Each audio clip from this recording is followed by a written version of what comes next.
Hi hello. അപ്പോൾ ഇന്ന് വന്നിട്ടുള്ള നല്ല അടിപൊളിയായിട്ടുള്ള ഒരു പുഡിങ്ങിൻ്റെ റെസിപ്പിയാണ് കേട്ടോ കാണിക്കുന്നത്. സിമ്പിളാണ്, നല്ല ടേസ്റ്റാണ്. പ്രത്യേകിച്ച് നമ്മൾ ജലാറ്റിന്, ചൈന ഗ്രാസ് അങ്ങനത്തെ ഒന്നും തന്നെ ചേർത്ത് കൊടുക്കുന്നില്ല. അപ്പോൾ ഇതെങ്ങനെ തയ്യാറാക്കുന്നത് നോക്കാം. അപ്പോൾ ഇതാ ഫസ്റ്റ് തന്നെ ഞാൻ ചെറിയൊരു ബൗൾ എടുത്തിട്ടുണ്ട്. അതിലേക്കൊരു 1/4 കപ്പോളം കൊക്കോ പൗഡർ, അതുപോലെ തന്നെ ഒരു 1/4 കപ്പോളം മിൽക്കും കൂടി ചേർത്തിട്ട് നല്ല പോലെ ഒന്ന് മിക്സ് ചെയ്തെടുക്കാം.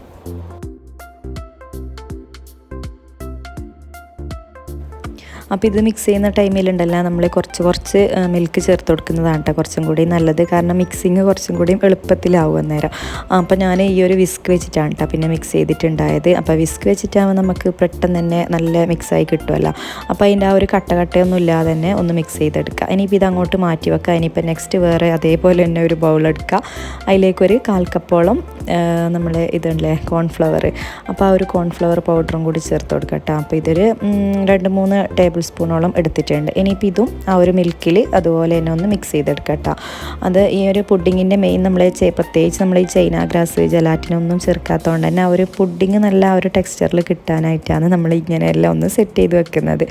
ഇനിയിപ്പോൾ ഇതും നല്ല പോലെ ഒന്ന് മിക്സ് ചെയ്തെടുക്കുക കേട്ടോ. ആ ഒരു തെരിയൊന്നും ഇല്ലാതെ തന്നെ നല്ല പോലെ ഒന്ന് മിക്സ് ചെയ്തെടുക്കുക. അപ്പോൾ ഈ ഒരു 2 മിക്സും സെറ്റാക്കി മാറ്റി വെക്കാം. ഇനിയിപ്പോൾ ഒരു നോൺ സ്റ്റിക്കിൻ്റെ പാൻ എടുത്തിട്ടുണ്ട്. അപ്പോൾ നമ്മൾ അത്യാവശ്യം നല്ല കട്ടിയിൽ പാത്രം എടുക്കുന്നതാണ് കേട്ടോ കുറച്ചും കൂടി നല്ലത്. പ്രത്യേകിച്ച് നമ്മളെ പുഡിങ്ങെല്ലാം പെട്ടെന്ന് തന്നെ ഇങ്ങനെ അടുക്കി പിടിക്കുന്ന ഒരു ടൈപ്പാണ്. അപ്പോൾ അതുകൊണ്ട് തന്നെ ഇങ്ങനത്തെ എല്ലാം ടൈപ്പ് പാത്രത്തിൽ ചെയ്യുന്നതാണ് കുറച്ചും കൂടി നല്ലത്. ഇനിയിപ്പോൾ അതിലേക്ക് ഞാനൊരു 2.5 കപ്പോളം മിൽക്ക് ചേർത്തിട്ടുണ്ട്. അതിലേക്ക് ഞാൻ പൊടിച്ച പഞ്ചസാരയാണ് കേട്ടോ ചേർത്ത് കൊടുത്തിട്ടുള്ളത്. അപ്പോൾ പൊടിച്ച പഞ്ചസാര ആയതുകൊണ്ട് തന്നെ ഞാനൊരു 2-3 ടേബിൾ സ്പൂണോളം ചേർത്ത് കൊടുത്തിട്ടുണ്ട്. അപ്പോൾ ഇതിൽ കുറച്ചും കൂടി അധികം ഷുഗർ മുന്നിട്ട് നിൽക്കണം കേട്ടോ. കാരണം പ്രത്യേകിച്ച് നമ്മളെ കൊക്കോ പൗഡർ നല്ല കയ്പില്ലൊരു സാധനമല്ലേ. അപ്പോൾ അതുകൊണ്ട് തന്നെ അത് ബാലൻസ് ചെയ്യുന്ന ഷുഗർ വേണം ഇതിൽ ചേർത്ത് കൊടുക്കാനായിട്ട്. അപ്പോൾ ഞാനിത് ഫസ്റ്റ് കുറച്ച് ഷുഗർ അങ്ങനെ ആഡ് ചെയ്ത് കൊടുത്തിട്ടുണ്ട്. ഇനിയിപ്പോൾ അത് ഫുള്ളായിട്ടൊന്ന് മിക്സ് ചെയ്തെടുക്കുക. ഇതിലേക്കൊരു 1/4 ടീസ്പൂണോളം നമ്മളെ വാനില എസൻസും കൂടി ചേർത്തിട്ട് ഫുള്ളായിട്ടൊന്ന് മിക്സ് ചെയ്തെടുത്തിട്ട് നമ്മളെ സ്റ്റൗവിലേക്ക് വെച്ച് കൊടുക്കുക.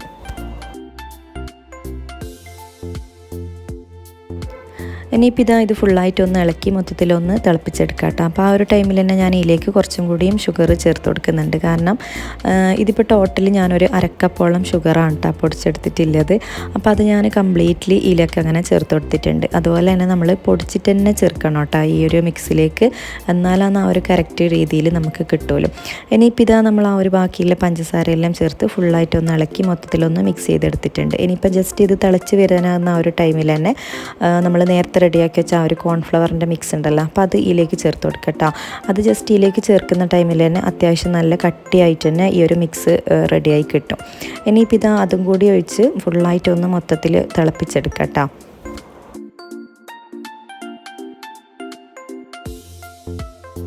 ഇനിയിപ്പോൾ നെക്സ്റ്റ് അതൊന്ന് തിളക്കാനാകുന്ന ഒരു ടൈമിൽ തന്നെ നമ്മൾ നേരത്തെ റെഡിയാക്കി വെച്ച ആ ഒരു കൊക്കോ പൗഡറിൻ്റെ മിക്സ് ഉണ്ടല്ലോ, അപ്പോൾ അതിലേക്ക് ഫുള്ളായിട്ട് തന്നെ ചേർത്ത് കൊടുക്കട്ടോ. ശരിക്കും പറഞ്ഞാലുണ്ടല്ലോ ഈ ഒരു പുഡിങ് കഴിക്കുമ്പോൾ നല്ല അടിപൊളി ഒരു ഒരു ചോക്ലേറ്റ് പുഡിങ്ങിൻ്റെ അതേ രീതിയിൽ തന്നെയാണ് കേട്ടോ ഇത്. നമ്മൾ ഈ ചോക്ലേറ്റ് ബ്രൗണി അങ്ങനത്തെ ഐറ്റംസ് എല്ലാം കഴിക്കുന്നില്ലേ, അപ്പോൾ അതിൻ്റെ എല്ലാം ആ ഒരു കറക്റ്റ് ടേസ്റ്റാണ് കേട്ടോ ഇതിനുള്ളത്. അപ്പോൾ ഇത് ഫുള്ളായിട്ടൊന്ന് മൊത്തത്തിലൊന്ന് ഇളക്കി മിക്സ് ചെയ്തെടുത്തിട്ട് നല്ല പോലെ ഒന്ന് തിളപ്പിച്ചെടുക്കാം കേട്ടോ ഈ ഒരു മിക്സ്. ഇനിയിപ്പോൾ ഈ ഒരു മിക്സ് ഏകദേശം ഒന്ന് തിളച്ച് സെറ്റായി വന്നിട്ടുണ്ട്. അപ്പോൾ ഈ ഒരു ടൈമിൽ നമുക്ക് ഇതിലേക്ക് മിൽക്ക് മെയ്ഡ് ചേർത്ത് കൊടുക്കലാണ്. അപ്പോൾ ഒരു 1/4 കപ്പോളം മിൽക്ക് മെയ്ഡും കൂടി ഇതിലേക്ക് ചേർത്ത് കൊടുക്കുക. ജസ്റ്റ് ഒന്ന് ഇളക്കി കൊടുത്ത് അപ്പം തന്നെ ഫ്ലെയിം അങ്ങ് ഓഫ് ചെയ്തിട്ട് മാറ്റി വെക്കാം കേട്ടോ. കാരണം മിൽക്ക് മെയ്ഡ് ചേർത്ത് കഴിഞ്ഞാൽ കുറേ ടൈം കുക്ക് ചെയ്യേണ്ട ആവശ്യമൊന്നുമില്ല. ഇനിയിപ്പോൾ ഞാൻ ഇനി ഒരു ലെയർ സെറ്റ് ചെയ്യാനായിട്ട് ബിസ്ക്കറ്റാണ് കേട്ടോ എടുത്തിട്ടുള്ളത്. അപ്പോൾ പുഡിങ്ങിൻ്റെ ഒരു ബേസായിട്ട് വെച്ച് കൊടുത്തിട്ടുള്ളത് ബിസ്ക്കറ്റാണ്. അപ്പോൾ ഈ ഒരു മേരി ഗോൾഡ് ബിസ്ക്കറ്റ് തന്നെ എടുക്കാം കേട്ടോ. മറ്റുള്ള ബിസ്ക്കറ്റൊന്നും വലിയൊരു ടേസ്റ്റ് ഉണ്ടാവില്ല. അപ്പോൾ ഫുള്ളായിട്ട് എടുത്തിട്ടുണ്ട്. കാരണം ഞാനൊരു ഫംഗ്ഷന് വേണ്ടി ഉണ്ടാക്കിയതാണ് കേട്ടോ ശരിക്കും പറഞ്ഞാൽ. അപ്പോൾ അതുകൊണ്ട് തന്നെ ഞാൻ 2 പുഡിങ് ട്രേയിലാണ് ഇതാക്കിയിട്ടുള്ളത്. അപ്പോൾ ഫസ്റ്റ് തന്നെ നമ്മളെ പുഡിങ് ട്രേയിൽ എന്താ പറയുക നമ്മളെ ബിസ്ക്കറ്റ് ജസ്റ്റ് ഒന്ന് മിൽക്കിൽ ഡിപ്പ് ചെയ്തിട്ട് വെക്കുക. ഇല്ലെങ്കിൽ നമ്മളെ കോഫി പൗഡർ ഉണ്ടല്ലോ, അപ്പോൾ കോഫി പൗഡറിൽ മിക്സ് ചെയ്ത് വെച്ചാലും നല്ലൊരു ടേസ്റ്റാണ് കേട്ടോ കഴിക്കാനായിട്ട്. അപ്പോൾ അങ്ങനെയും ചെയ്യാം.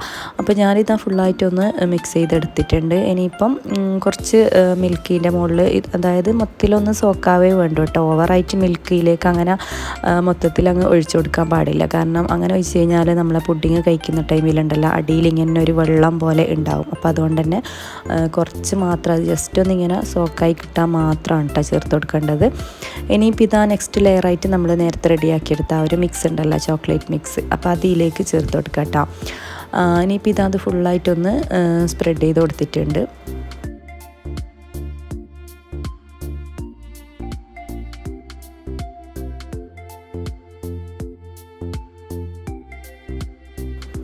ഇനിയിപ്പോൾ ഇതിലേക്ക് നട്ട്സ് എന്തെങ്കിലും ചേർത്ത് കൊടുക്കാം കേട്ടോ. അപ്പോൾ ഞാനിവിടെ ബദാമാണ് കേട്ടോ ചേർത്ത് കൊടുത്തിട്ടുള്ളത്, ചെറുതായിട്ട് കട്ടാക്കിയിട്ട്. അപ്പോൾ ഈ ബദാം അങ്ങനെ തന്നെ വേണമെന്നില്ല, നമ്മളെ നോർമൽ കടലയില്ലേ, അപ്പോൾ കടല ജസ്റ്റ് ഇങ്ങനെ പൊടിച്ചെടുത്തിട്ട് അങ്ങനെയും ചേർത്ത് കൊടുക്കാം കേട്ടോ. കടല അതുപോലെ അണ്ടിപ്പരിപ്പ് അങ്ങനെയെല്ലാം ചേർത്ത് കൊടുക്കുക. വലിയ റേറ്റിൻ്റെ സാധനം തന്നെ ചേർത്ത് കൊടുക്കണം എന്നൊന്നുമല്ല, നമ്മളെ നോർമൽ റേറ്റായ കടല ചേർത്ത് കൊടുത്താലും മതി കേട്ടോ അതിലേക്ക്. പക്ഷേ നമ്മൾ ഈ പുഡിങ്ങെല്ലാം ഇങ്ങനത്തെ എന്തെങ്കിലും നട്ട്സ് ഐറ്റംസ് ചേർത്ത് കൊടുക്കണം കേട്ടോ, ഏതൊരു പുഡിങ് ആണെങ്കിലും. എന്നാലാണ് നല്ലൊരു ടേസ്റ്റ് ഉണ്ടാവില്ല കഴിക്കുമ്പം, നമ്മൾ ആ ഒരു ഇങ്ങനെ എന്തെങ്കിലും കടിക്കുമ്പം നല്ലൊരു ടേസ്റ്റാണ് കഴിക്കാനായിട്ട്. ഇനിയിപ്പോൾ ഇത് അതെല്ലാം ഫുള്ളായിട്ട് ചേർത്ത് കൊടുത്ത് ജസ്റ്റ് ഒന്ന് ഫ്രിഡ്ജിലേക്ക് മാറ്റി കൊടുക്കാം കേട്ടോ. ഇനിയിപ്പോൾ നെക്സ്റ്റ് ഞാൻ കുറച്ച് വിപ്പിംഗ് ക്രീം ഒന്ന് ബീറ്റ് ചെയ്തെടുക്കുന്നുണ്ട്. അപ്പോൾ അതുപോലെ തന്നെ വിപ്പിംഗ് ക്രീം ബീറ്റ് ചെയ്തെടുക്കുന്ന ടൈമിൽ ഓവറായിട്ട് ഇങ്ങനെ തിക്കായിട്ടൊന്നും നല്ല ഇങ്ങനെ ഫ്ലഫി ആയിട്ടൊന്നും ബീറ്റ് ചെയ്തെടുക്കേണ്ട ആവശ്യമില്ല കേട്ടോ. ജസ്റ്റ് ഇങ്ങനെ ഒന്ന് ബീറ്റ് ചെയ്തൊന്ന് റെഡിയാക്കി എടുത്താൽ മതി. ഇനിയിപ്പോൾ ഇതാ മൊത്തത്തിലൊന്ന് സ്പ്രെഡ് ചെയ്ത് കൊടുക്കുക കേട്ടോ. നമ്മളെ 3rd ലെയറും കൂടി സെറ്റാക്കി എടുത്തിട്ടുണ്ട്, 3rd അല്ല 4th ലെയർ. അപ്പോൾ അതും കൂടി ഒന്ന് റെഡിയാക്കി മൊത്തത്തിലൊന്ന് റെഡിയാക്കി എടുക്കുക കേട്ടോ ഫുള്ളായിട്ട്. അപ്പോൾ ഇത് നല്ല ടേസ്റ്റാണ് കേട്ടോ. പക്ഷേ എനിക്ക് ഇത് ഒരു ഫംഗ്ഷന്, ഞാൻ പറഞ്ഞില്ലേ ഒരു ഫംഗ്ഷന് കൊണ്ടുപോകുന്നതുകൊണ്ട് തന്നെ നമ്മളെ വീട്ടിൽ നിന്ന് എന്തായാലും കട്ടാക്കാനൊന്നും പറ്റൂലല്ലോ. അപ്പോൾ ഞാൻ അവിടെ പോയ ടൈമിൽ ഞാനിത് കഴിച്ചിട്ടുണ്ടായിന് കേട്ടോ. അപ്പോൾ നല്ല ടേസ്റ്റാണ് കേട്ടോ. നമ്മളിങ്ങനെ എന്തെങ്കിലും ഫംഗ്ഷനെല്ലാം ഉണ്ടാകുമ്പോൾ പെട്ടെന്നെല്ലാം ഉണ്ടാക്കിയെടുക്കാൻ പറ്റിയിട്ടുള്ളൊരു പുഡിംഗ് അല്ലേ ഇത്. അങ്ങനെ ഞാൻ അധികം ഉണ്ടാക്കുന്ന ഒരു പുഡിങ്ങാണ് കേട്ടോ. അപ്പോൾ ഇതിൻ്റെ കൂടെ ഞാൻ വേറൊരു പുഡിങ്ങും കൂടി ഉണ്ടാക്കിയിട്ടുണ്ടായിരുന്നു. അപ്പോൾ അതിൻ്റെ റെസിപ്പി ഞാനൊരു വ്ളോഗിൽ കാണിച്ചിട്ടുണ്ട്. അപ്പോൾ അതിൻ്റെ ലിങ്ക് ഞാൻ ഡിസ്ക്രിപ്ഷനിൽ കൊടുക്കാം കേട്ടോ. അപ്പോൾ ഇതിൻ്റെ മുകളിൽ ലാസ്റ്റായിട്ട് കുറച്ച് കൊക്കോ പൗഡർ ഫുള്ളായിട്ടൊന്ന് സ്പ്രെഡ് ചെയ്ത് കൊടുത്തിട്ടുണ്ട് കേട്ടോ. നല്ല കാണാനും നല്ലൊരു സിമ്പിൾ ആൻഡ് റിച്ച് ലുക്കാണ് കേട്ടോ കാണാൻ. അതുപോലെ തന്നെ കഴിക്കാനും നല്ല അടിപൊളി ടേസ്റ്റാണ്. അപ്പോൾ നിങ്ങൾ എന്തായാലും ഒന്ന് ട്രൈ ചെയ്ത് നോക്കുക കേട്ടോ. പിന്നെ ഇതെല്ലാം നല്ല പോലെ ഫ്രിഡ്ജിൽ വെച്ചൊരു 2-3-4 മണിക്കൂർ നല്ല പോലെ തണുത്തിട്ട് വേണം കേട്ടോ ഇങ്ങനത്തെ എല്ലാം പുഡിങ് കഴിക്കാനായിട്ട്. എന്നാലാണ് അതിൻ്റെ ആ ഒരു കറക്റ്റ് ടേസ്റ്റ് നമുക്ക് കിട്ടൽ. അപ്പോൾ ഇതെല്ലാം ഞാൻ സെറ്റാക്കി ഫ്രിഡ്ജിലേക്ക് മാറ്റില്ലാന്ന്. അപ്പോൾ ഞാൻ പറഞ്ഞില്ല, ആ ഒരു വ്ളോഗ് എടുക്കുന്ന ദിവസമായതുകൊണ്ട് തന്നെ ഞാനൊരു ഫുള്ള് ബിസി ആയിട്ടുള്ളൊരു ദിവസമായിരുന്നു കേട്ടോ ഈ ഒരു വീഡിയോ എല്ലാം എടുത്തിട്ടുണ്ടായത്. അപ്പോൾ ഞാൻ പെട്ടെന്ന് ഇതെല്ലാം സെറ്റാക്കിയിട്ട് അങ്ങനെ ഫ്രിഡ്ജിലേക്ക് മാറ്റിയതാണ്. അപ്പോൾ ഇൻഷാ അല്ലാഹ് നെക്സ്റ്റ് വ്ളോഗ്